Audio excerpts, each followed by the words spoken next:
Eles todos assim. Ok, vamos lá. Zitzihavek. Zitzihavek. Ok. Estamos falando aqui da rebelião do filho de David, chamado Avshalom. Ele foi capaz de se declarar rei na vida do seu próprio pai. Uma falta de respeito da maior possível. E quem lembra, a gente falou que provavelmente ele era filho de uma mulher de guerra. Aquela mulher que a Torá fala, você não deve, mas você pode ter uma relação única com ela, e a consequência vai ser você ter um filho rebelde. Além disso, Davi ia agora pagar em vida pelos pecados, pela falha dele em relação a Batseba. Então, a primeira coisa foi que o filho dele, a gente contou a história, como que ele como que ele armou para se tornar ser declarado como rei. Ele pegou um cheque em branco do pai, pegou uma carta, foi mostrando para todo mundo. Ele conseguiu que todos rabinos, chefes de Israel estivessem lá. Ele se declarou rei, tinha espiões, já tinha seus comparsas espalhados por Israel, tocaram o shofarot e ele se declarou rei. Falou, se a turma aprovar, eu me torno rei de todo Israel. Se não aprovarem, eu digo só que eu queria ser prefeito, governador de Hebron. Então, quando tocaram o shofarot, as pessoas viram que ele estava onde? Em Hebron, que era a tribo de Eudá, que eram até então os maiores apoiadores do rei Davi. Quem estava lá presente são os maiores rabinos. Tocaram o shofarot. Mais kasher que isso, impossível. Mais kasher que isso, impossível. Então aqui a gente aprendeu uma lição que não é porque o mundo inteiro fala que pode, que está certo, que está correto. A gente escuta bastante, às vezes a gente vê uma bebida, uma comida, eu falo de quem é Ashgachá? Qual é o selinho, de qual rabino? Aí a resposta mais comum, todo mundo come. Todo mundo come. E se todo mundo come, faz virar kasher? Você ainda tem que averiguar. É provável, se todo mundo come, vai ver que, mas você precisa averiguar. Hã? Tem alguns que comem um selinho, outros não sei, mas o selinho é bom deixar de lado, comer só o alimento. Deixa o selinho. Hã? Depende da cor, depende do tamanho, depende. Cada um seguindo. Não vou entrar agora no mérito das garrafas. Mas todo mundo come não significa que é kasher. Se todo mundo comer aquilo que é proibido, vai continuar sendo proibido. Treif vai continuar sendo treif. Então a gente sempre saber tem o julgamento sozinho. E mesmo que todos os rabinos de Israel estão lá, tem um pensamento crítico. Tem um pensamento crítico importante cada um de nós ter, porque a Torá foi dada para cada um de nós.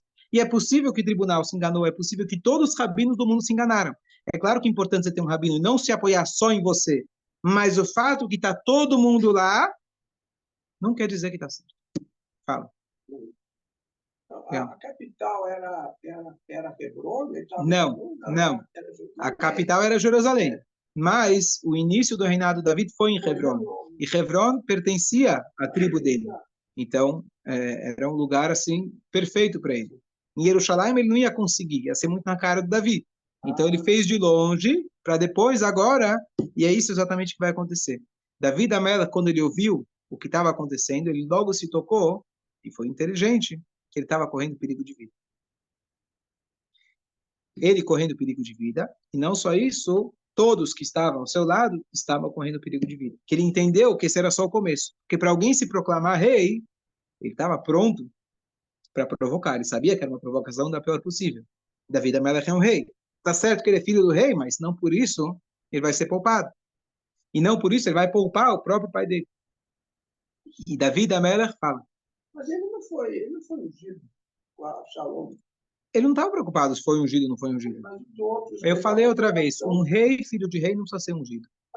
Um rei, filho de rei, não precisa ser ungido. A não ser que tenha discussão, discórdia. Mas quem foi com o Davi já não estava, quem foi com Avshalom já não estava mais preocupado se foi feito kasher ou não kasher. Eles, muitos são, grande parte da humanidade torce para quem está ganhando. Você quer estar do lado de quem está se dando bem. E não tem opinião própria. É ou não é? A maioria das pessoas quer se dar bem, não tem opinião própria. Está correto, não está correto? Eu quero estar com a turma. Isso que a gente tem que estar muito claro. Mas por que, teoricamente, ele estava sendo bem? Se o pai dele era o rei, o pai dele era o rei. Por que ele estava sendo bem e criou um filho? Se dando bem, porque ele era o cara ele era o cara do momento. É o novo. Sempre o novo é mais legal, porque você não conhece. Sim. Né? Eu não conheço nenhuma família perfeita. Tem uma família que eu conheço que é perfeita, aquela que eu ainda não conheci. Então, quando vem algo novo, é sempre, agora esse governo, agora vai. E aí? Então, normalmente é decepção. O rei Davi já sabia que Avshalom estava nessa? Não, seria Shlomo. Sim, ele tinha prometido para Batsheva. Não é que seria magicamente. Ele tinha prometido para Batsheva que o Shlomo seria o próximo. Mas ele prometeu assim ou ele teve um... Ele teve uma visão, a gente falou lá atrás que ele teve uma visão, que seria o futuro rei, e ainda ele prometeu para Batsheva. Então, às vezes, nesse caso, ele também meio que se escondeu, talvez para não bater de frente, porque ele já sabia que não ia dar muito Tem que tomar certo cuidado aquilo. assim de não misturar a profecia com os fatos. O que você sabe profeticamente não vai tirar teu livre-arbítrio e você falar, bom, então, vamos supor, Deus prometeu, eu não vou morrer. Tá, então posso pular pela janela. Não. Você não pode tomar, mesmo um profeta que consegue enxergar, ele tem que tomar as providências terrestres. Então, ele estava correndo risco, independente do que iria acontecer depois. E a maior preocupação dele era, ele poderia falar, eu vou ser covarde. A gente está em Jerusalém. Jerusalém sempre foi o lugar mais seguro, fisicamente, porque tinha as muralhas. Todos os dois templos, quando foram destruídos, o mais difícil foi quebrar as muralhas. E só foram quebradas porque Hashem permitiu. Porque, fisicamente falando, as muralhas eram praticamente inquebráveis. Você vai lá no Kotel, né, como você vai fazer? Hoje talvez você tem bombas, né? Mas antigamente você não tinha como quebrar. Então ele poderia se tornar, mas ele viu que aquilo ia trazer mortes, aquilo ia trazer perseguição, então ele falou, eu poderia estar, entre aspas, protegido, ou até fazer uma guerra, mas na guerra os dois lados perdem. Eu prefiro sair. Imagina. Ainda civil, pior ainda. Civil, pior ainda. E ainda, ele falou, você imagina o que é para um rei, para o cavó dele, ter que abrir mão, sair do palácio dele, ele saiu sem sapatos, inclusive, sair literalmente correndo, sem dar tempo de levar nem um sanduichinho que filter fish da mãe, não deu nem tempo para isso, nem a matzá que dá lá do Egito, lá que não tem tempo de fermentar, nem isso ele conseguiu levar. E você pode imaginar para a moral dele, mas Davi da Melech, ele sempre foi humilde. E ele pensou no bem-estar do povo. Ele falou, é melhor eu fugir daqui, vai ser o mais seguro e eu vou poupar o maior número de mortes possíveis. Ele levou consigo as esposas, as pilagshim, que eram, assim traduzido, concubinas, não eram amantes. Concubinas, pileges não é amante. Talvez hoje no hebraico, talvez se usa com esse termo. Eu vou te ensinar a versão original da Torá, não que você aprendeu em outro lugar. Pileges significa o seguinte, você poderia fazer um homem, primeiro era permitida a poligamia. E além disso, ele poderia ter um casamento com ketubá ou sem ketubá. Era um casamento, ele consagrava a mulher, fazia a rupá, tudo conforme a lei. Só que era sem as obrigações de uma ketubá. Então, não é que ela é uma mulher da esquina que ele pegou. Eram esposas dele, só se chamam pileges porque não tem a ketubá. Isso era mais como... Não, era só a esposa dele. Não, era a esposa dele. Era a esposa dele. Agora, ele saiu... Não, o ketubá é um decreto dos sábios. Os sábios decretaram a ketubá para quê? Porque se a pessoa fica nervosa, por exemplo, falar, sabe o quê? Você não lavou a louça, fiquei brava com você. Vai embora. Vai embora? Vai te custar, tá aqui. Quer mesmo? Não, acho que eu vou pensar um pouquinho. É literalmente para isso que eles decretaram a ketubá. Então, essa pileges, digamos assim, não tinha esse direito, ela não tinha essa proteção. Mas a ketubá e o casamento, não é a ketubá que realiza o casamento. A ketubá é necessário, que é para alguém que esteja casado, que ele tenha uma ketubá. Mas não é a ketubá, ela não tem esses direitos, ela não tem essa proteção. Mas ela é uma esposa. Isso. Sim, mas ela é uma esposa. Exclusiva dele. Então, ele deixou elas para trás. Claro, na correria, ele deu preferência ao que estava mais importante, mais próximo dele. Isso foi considerado um erro dele, porque todas essas que ficaram para trás, o Avshalom profanou uma por uma. É mesmo? O filho, Avshalom, profanou uma por uma. Você pode imaginar um nível de maldade, de crueldade, de fazer isso com seu próprio pai, lo além, o pai teve que fugir do próprio filho, estava correndo risco de vida, fazer um exército, se declarar como rei, e ainda, nessa parte dessa declaração, fazer ter um comportamento desses. Mas de onde vinha tanto ódio dele? Que se, vamos dizer, justifica que ele fazia tanta coisa? Porque ele nasceu rei? Aparentemente, Era maldade. a gente contou que o pai dele não aceitou ele de volta em casa. Lembra que ele tinha matado o irmão? O pai dele deixou ele distante. E, pelo jeito, a ambição dele também. Ele era muito bonito, junto com a ambição, junto talvez com algum ressentimento do pai. Com certeza, na cabeça dele, estava se justificando. O ser humano é capaz de justificar tudo. Sem dúvida, ele falou que eu estou fazendo é o correto.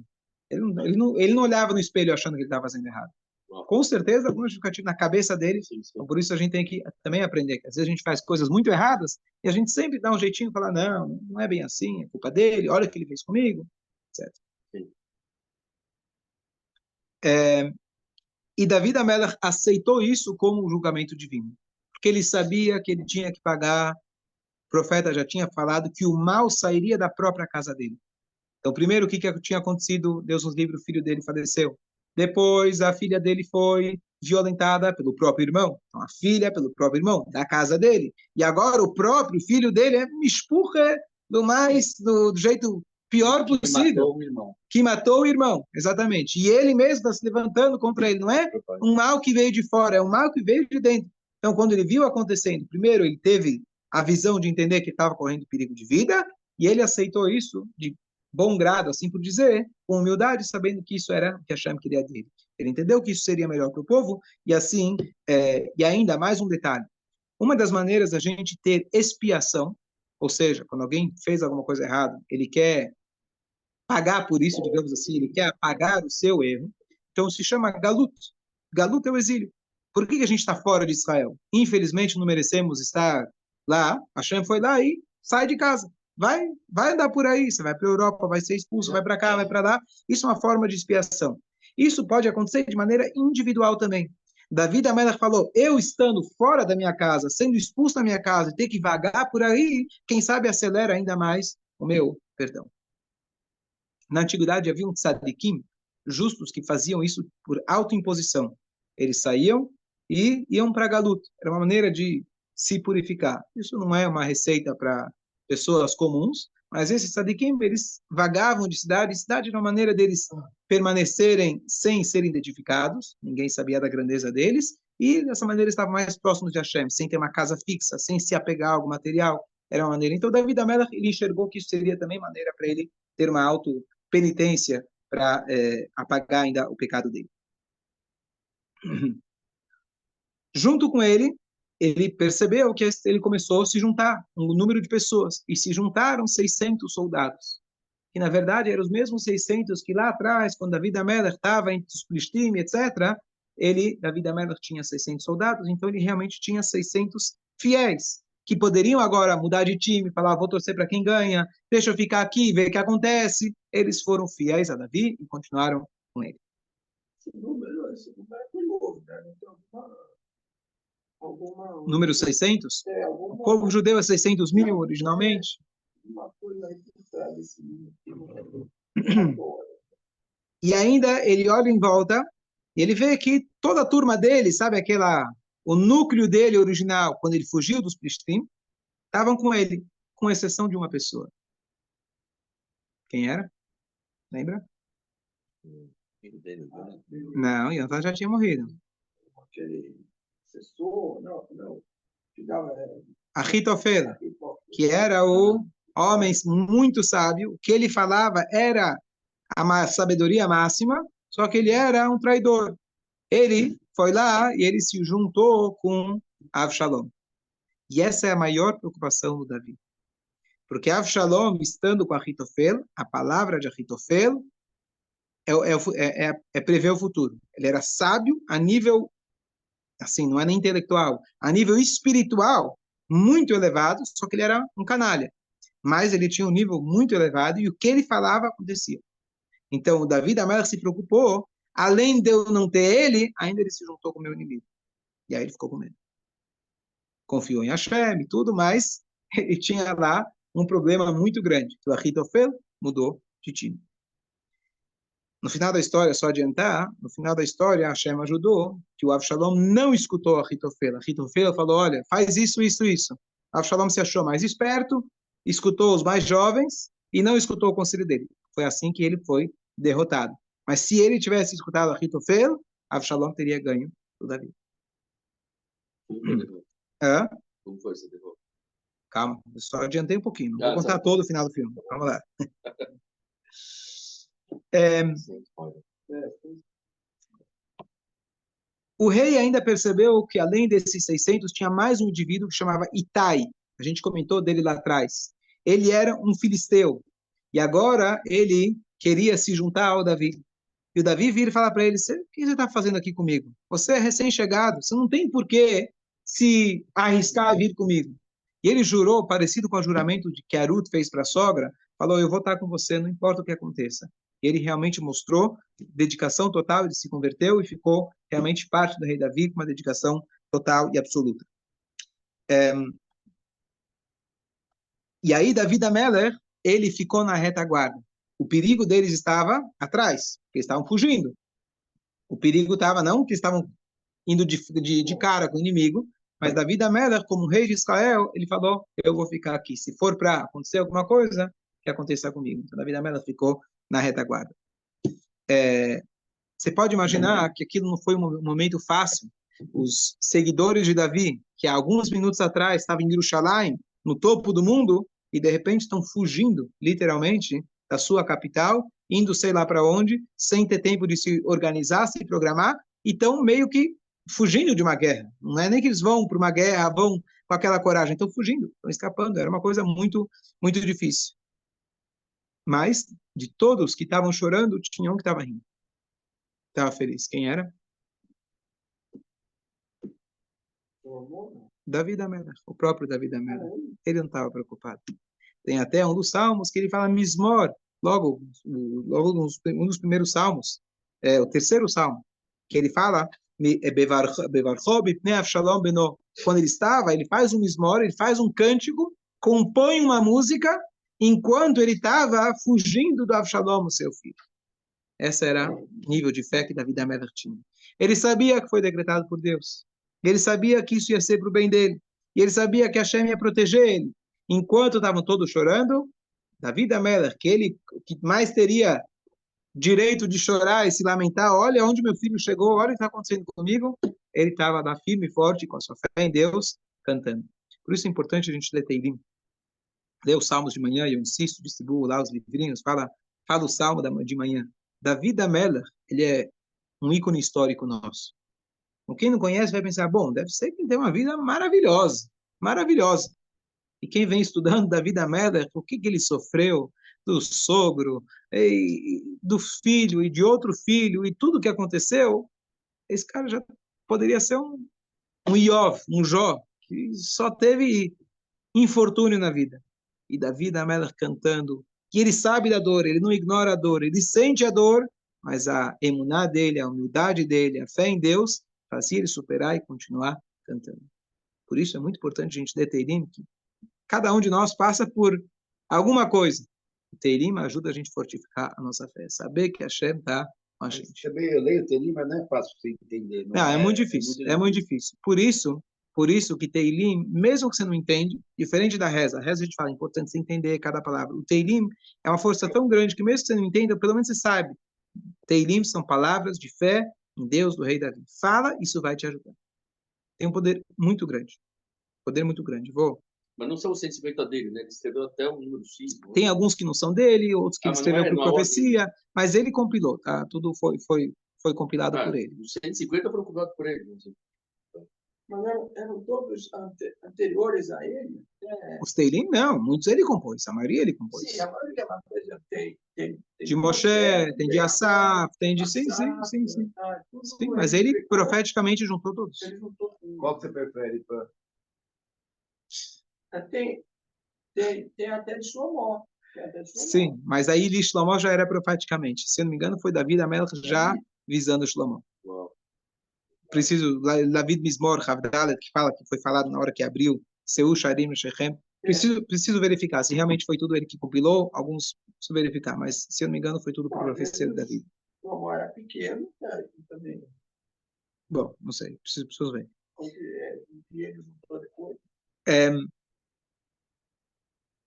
Não, a importância de falar o Teilim. Então, tem inúmeras histórias, mas no momento de aperto, Deus nos livre.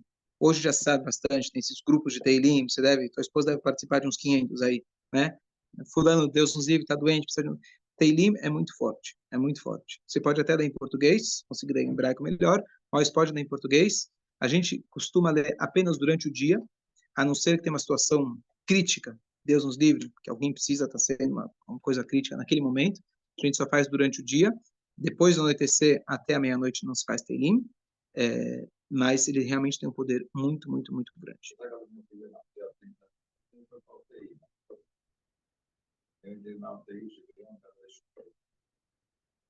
Então, olha, as pessoas deixam Teilim, e é importante, só o fato de ter o livro de Teilim lá já é uma proteção, etc., mas tem que abrir e ler.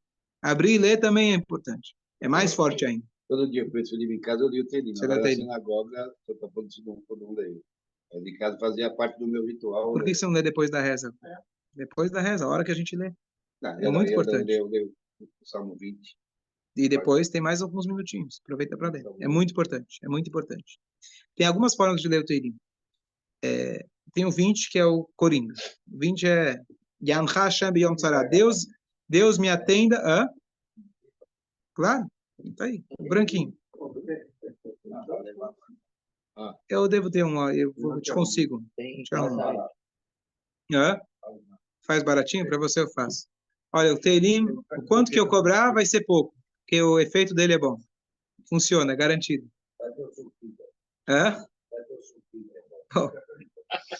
Então, tem algumas formas de ler teu livro. Salmo 20, ele é Coringa. Então, ele é para tudo que você precisa. Sabe? Yancha Hashem B'Yom Tzara, Hashem me atenda no momento da minha aflição. Seja qual for. Então, esse é o 20.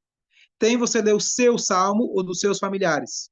Um acima do aniversário. Não é acima, é um acima do aniversário. Porque se você fala que eu tenho 30 anos, você está no seu 31º ano. Você tem 30 completo, certo? O bebê que nasce, ele não tem 0. Já tem 1 dia, 2 dias. Você já está no seu primeiro ano, certo? Então, é sempre um a mais. Você tem 85 no caso, então deu 86.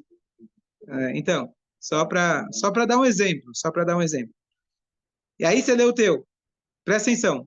Depois tem mais um que é muito importante, que é o Salmo dividido pelo mês. São 150 capítulos e ele está dividido em 30 dias. Então, cada dia, que é o que a gente faz aqui rapidinho, mas se você conseguir, ao longo do dia, terminar, ele realmente tem uma força muito, muito, muito grande de trazer muita brachá para tudo aquilo que você precisa. Então, é importantíssimo ler os Salmos e tem uma força realmente de transformação. De trazer...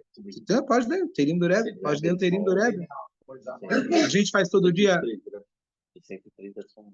A gente faz por Israel todo dia aqui. A gente está fazendo, tem feito desde o início da guerra, que é uma das coisas. É difícil falar que é o mais, porque tem muitas coisas que são importantes. O tefilim que você coloca é importante, a tzedakah que você coloca é importante. Mas como reza, Teilim é muito, muito forte. É muito forte. Eu lembro quando eu era pequeno, para mim ficou marcado. Meu avô estava doente por um bom tempo, mas chegou um momento que ficou crítico a situação. E a gente à noite, sabe, 8, 9 da noite. E eu era, sei lá, não sei se eu tinha 10, 11 anos de idade. E aí eu com meus irmãos começamos a ler, Baruch Hashem, para mim ficou gravado. Ele melhorou e viveu mais alguns bons anos, apesar de ter passado uma situação bem difícil. O quê? São judeus também. Além disso, são rabinos também. Portanto, são judeus. Um no Rio, outro aqui em São Paulo. Baruch Hashem. Então, aproveitar, lembrar então realmente a importância de falar Teilim. David Amelech, ele foi um verdadeiro vencedor. Não é uma pessoa que deu tudo certo na vida dele. deu muita coisa difícil, mas ele era alguém que estava sempre com um sorriso. Ele estava sempre acreditando, sempre se esforçando, sempre acreditando em Hashem. Esse era o David Amelech. E ele ficou para a história. Por que ele ficou para a história? Não porque ele ganhou na Mega Sena, ele ficou para a história porque ele realmente estava o tempo todo. Ele fala que as palavras da Torá é o que consolava ele. Ele tinha muitas tsuras. Ele podia sentar e chorar por vários motivos, mas ele se consolava com as palavras da Torá, se iluminava com o cântico do Teilim. Esse era o David Amelech. E a gente pode se conectar a essa energia dentro do Teilim todo dia. O único homem da história que sabia que ia morrer, né? O único. Ele sabia que dia da semana ele ia morrer. Então, Não mas o nunca dia, ninguém não afirma- quando, não quando ele pediu, Odiene Hashem Kitzi, Hashem está no Teilim. Por favor, me fala quando vai ser o meu Ketz, quando vai ser, quando eu vou expirar. E Hashem falou, não posso te contar, ninguém sabe, mas vou te falar o dia da semana. Ele falou que ia ser no Shabbat. Ó, o único, né? Só ele. Porque o Talmud fala que tem coisas que ninguém sabe, ninguém vai saber. Uma delas, o dia que o Mashiach vai chegar, o dia que vai falecer, do que a pessoa vai se sustentar. Uau. Apesar que você fala, não, eu vou fazer medicina, então eu vou ser... Você não sabe nada. Você não sabe nada. Não. Uau. Ok. Então, só para concluir, o próximo ponto aqui é de que quando ele descobre que Ahitofel está do outro lado, isso realmente preocupou o rei Davi. Mas, apesar da preocupação, ele pede para Hashem, remova a sabedoria do Ahitofel. Desculpa. Ele não rezou para que Hashem tira dele, ele não vai pedir para alguém esquecer a Torá, ele pediu para o que foi o que de fato aconteceu, para que o que ele diga vai cair em ouvidos surdos, que não seja ouvido. Foi o que aconteceu. Ok, a gente continua na próxima, se Deus quiser. Foi, Albino, não foi. Foi.